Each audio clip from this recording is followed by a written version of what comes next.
Sakwalenga bajerechi, sakwalenga bajerechi, oh sakwalenga bajerechi, oh sangme kubago.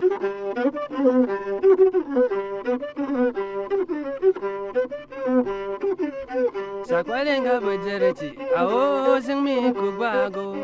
Sakwalenga bajerechi, sakwalenga bajerechi, oh sakwalenga bajerechi, oh sangme kubago. Thank you very much, Anu.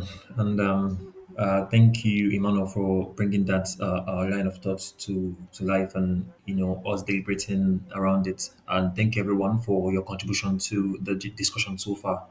I must confess it's been an interesting conversation and also, learning and hearing your thoughts about this instrument has been an eye opener personally for me.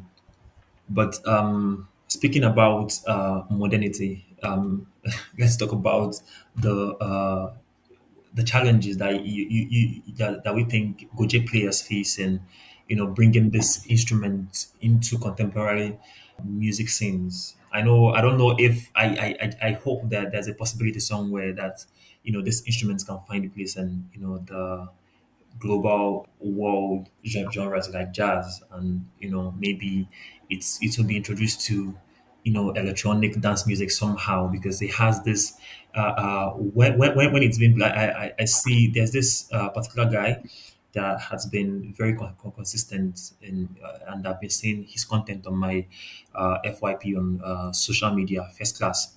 He's an Afrobeat singer, a Nigerian Afrobeat singer, and he's been using a lot of outside instruments.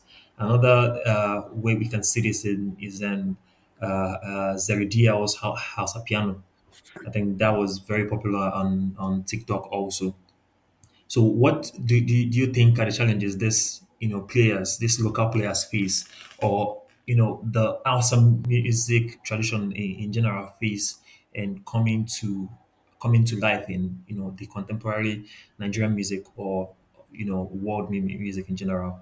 Emmanuel, let's hear what you think. I think the Hausa music community is one that still has a lot of self soul searching ongoing, or self discovery or ongoing. The Hausa music is evolving, and the way it's evolving is not in the direction of the modernization or inclusion of its traditional instruments and elements as much, but more of adoption of foreign elements, such as the Bollywood influence, the Indian music influence is heavy. There's also currently the influence of Afrobeats and the influence of Amapiano in, I think the music industry is generally trying to find itself and define a kind of niche for itself. But what I see also is that they are overlooking a lot of what is in their within their culture and in their domain, as they would say in the Yoruba in Nigeria that what you're looking for is Sokoto, is usually in your Sokoto. So I think they are looking too much to outwards to entertain themselves, relegating these instruments to street players, like the local street players, the local people who are more to events that are really more cultural. So it's not pop, but it's cultural. So if you go to a wedding, for instance, of someone who's not very, say, who's not bought into the pop culture, you find Goje's presence. If you go to places where culture is of the culture is emphasized, you find Goje instrument playing an instrument. But if you go to events where the pop culture, the Abuja, Lagos culture is emphasized, you find more of the Ingausa music, which is usually a mix. It has some Bollywood flavor, it has some Afrobeats flavor, it has some Amapiano flavor, and it's overproduced in the studio and synthesized. So it might also have to do with the fact that the sound Goje produces isn't exactly. I don't think I don't know if it's a chicken and egg situation, but it's not something you find very easily in DAWs. It's not made its way into production rooms that they can integrate it easily into into pop music production. So I haven't really even going across the Sahel, the Malian blues. Currently, they use more of acoustic guitars than the Goje instrument. All the way to Mali, they use more of the guitars than the Goje. I think it's based on for the fact that the guitars are easier to learn and to work with, because the Goje is a single string instrument, and I think it's trickier and does not conform to the English chord system. You wouldn't find the English notes on a Goje. You try your best to reproduce it, but because of the production technique, every Goje is different. Every calabash is different. The goat skin or the python skin that is used to seal it, it's all different. These are not things that you can mass produce in a factory and get a specific standard that they all conform to, like the guitars would do or the violins would do. So I think that's one of the things that is really keeping the instruments at that traditional level of enjoyment. Yeah, I also agree with you. It's very, very interesting that even when you go for events and they play this Goje to you, you would dance. But then, in more people don't really pay attention when they're trying to, okay, let me listen to this tune or let me make this beat. I don't know, maybe it's because of, the tuning of the Goje does not conform to, the more European tunings that are used in contemporary music. I honestly don't know. Or maybe the artists that making this music are trying to ride on what's trending, and because now the industry is built on how many streams do you get, and how are you making money. A lot of artists are not doing music just for because they love what they do. They are mostly focused on the profits in between, and they feel, and they also feel like people might not really this might not really resonate with listeners to get me that streams that is going to get me that profit. And I think this particular guy, First Class, is trying to change that narrative, because a lot of his tracks are, there are a lot of outside music tradition influences, the vocal style, the instruments being used, the rhythm that is in his music, although he's mixing it with, a lot of Afro beats just to make it, just to push it further into the industry network. But then he might not be getting a lot of attention, but I'm sure, trust me, people are enjoying his music.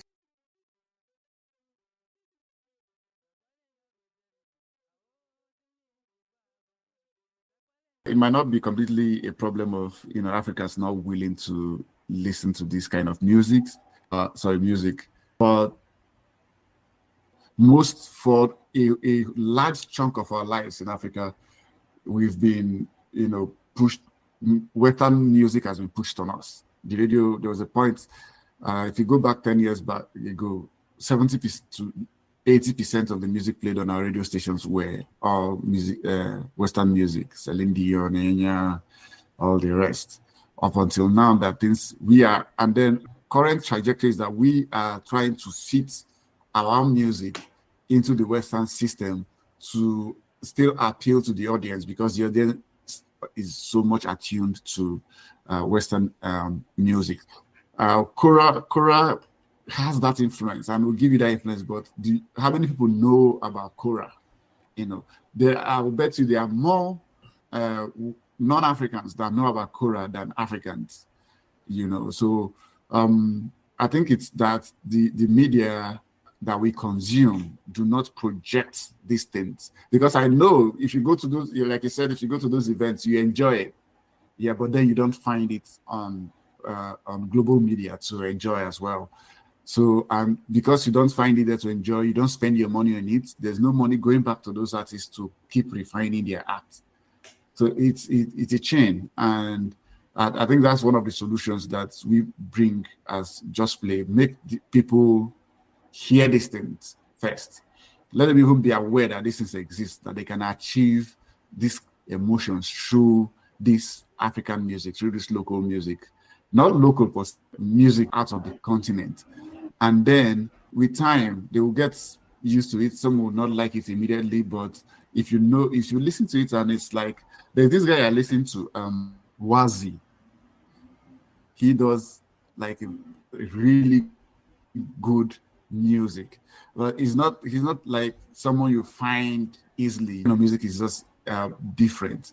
There's this other guy, Okaija Afroso. He does he's Ghanaian, he does Ghanaian music. Or even if you listen to Gino, for instance, Gino is Cameroonian. The kind of music they do is not things that you find in popular streaming platforms or media houses. But these are music that conveys like serious, strong emotions that you can use for chilling, relaxing, sleeping, and all that. But we're not exposed to them. And so people want to do what would catch attention.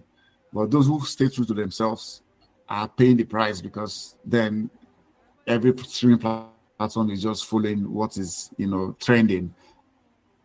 So it might not be that people don't want to listen to it. It's just that people that do not know that they exist.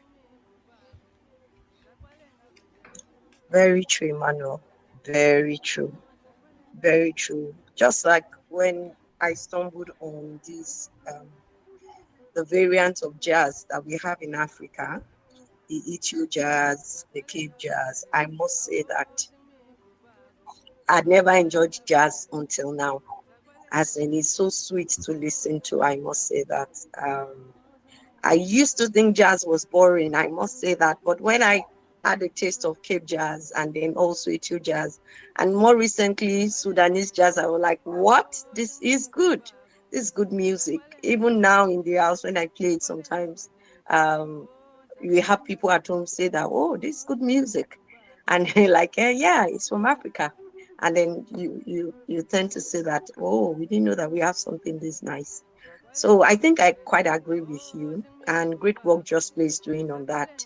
And we really pray and hope that very soon people come to appreciate what the treasure that we have in Africa as regards our music, and be able to embrace it.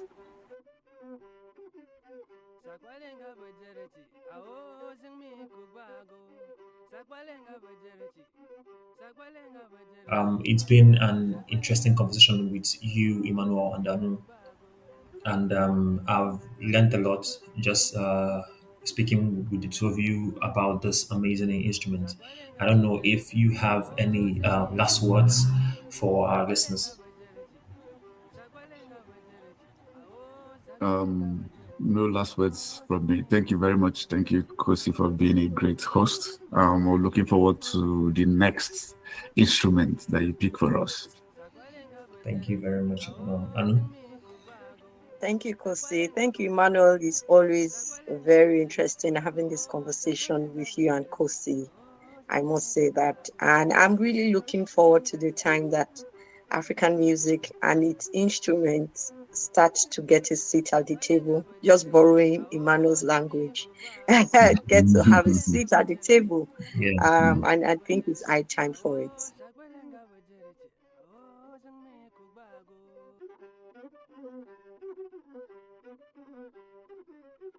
Thank you very much, Anu, again, and thank you, Emmanuel, for joining us on today's episode. And again, it's been interesting talking to you guys, and thank you for joining us and going and answering our questions about this instrument.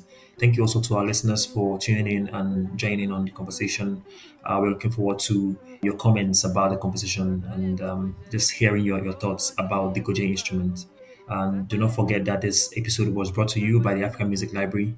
Subscribe to our podcast on Just Play Music and follow us on our social media at email by Just Play.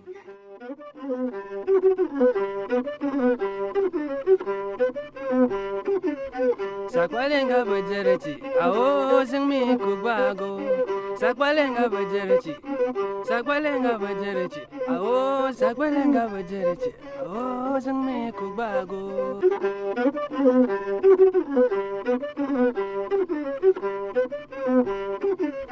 Sakwalenga bajerechi, awo sangme kubago. Sakwalenga bajerechi, sakwalenga bajerechi, awo sakwalenga bajerechi, awo sangme kubago.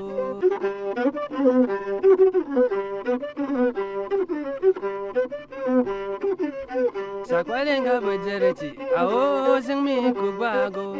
Sakwalenga bajerechi, sakwalenga bajerechi, awo sakwalenga bajerechi, awo singmi kubago.